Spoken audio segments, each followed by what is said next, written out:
feeling. Unlock your mind and lose the There's the universe inside you. You should never have to hide. I can see the stars inside you. Please just open up your eyes. There's a universe inside you.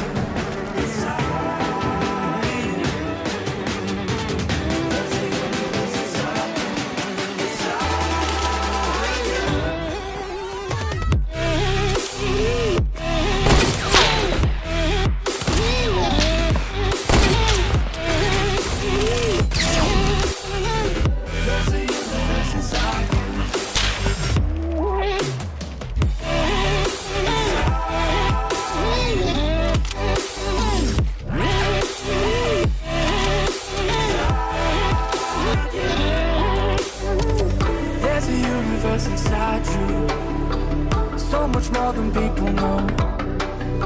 I've seen you fighting your emotion. I hope you stay and won't let go.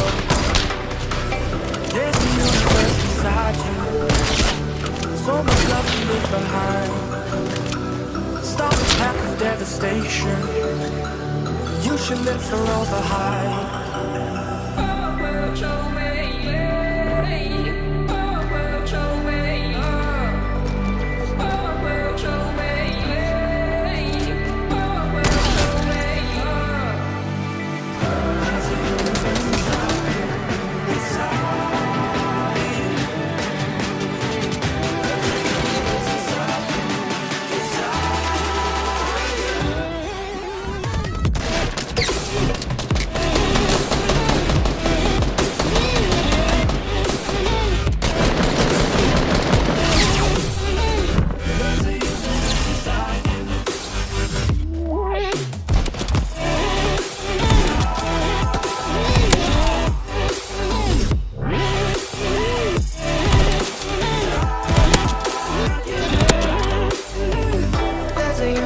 Inside you, why are you pushing it away?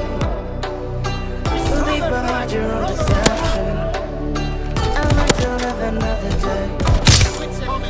There's a universe inside you, your galaxy of happiness. I just wanna help you find it. We'll explore and make it sense. There's a universe inside you. You've gotta give it room to so let the universe excite you, 'cause that's the way it's meant to be. They're capturing Evil. Lost A.